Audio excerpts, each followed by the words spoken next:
Hello，大家好，呢度係福利人生，我係阿江。今次第14集係講重啟，我想同自己講嘅一段話。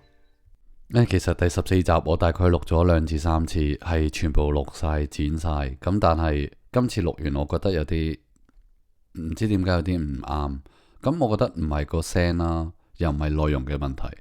咁我揾咗個原因係我個心想講嘅嘢可能有啲改變咗。我發現喺呢段時間，喺創作嘅過程裏邊，其實我一直揾緊，我想帶大家去到邊度，或者我點樣同大家一齊進步。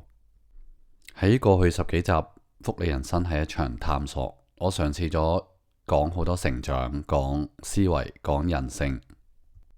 每一集都好似我自己嘅筆記咁，慢慢開始，我覺得我就唔想用一種講書或者係分享觀點嘅形式去做。我想嘗試有啲改變去做呢個節目。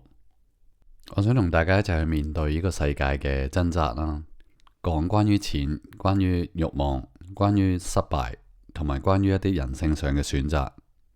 咁裏邊會包括理財啦、投資同埋創業，同埋更加我想講一啲人性背後嘅陰暗面。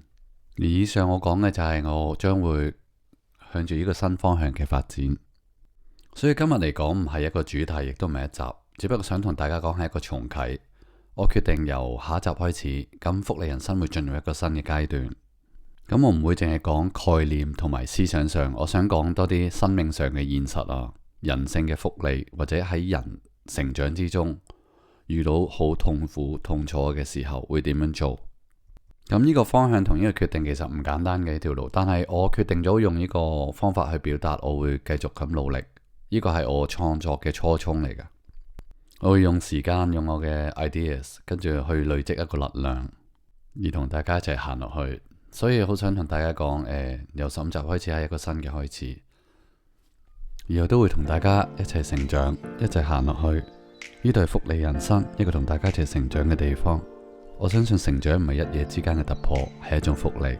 我係阿江。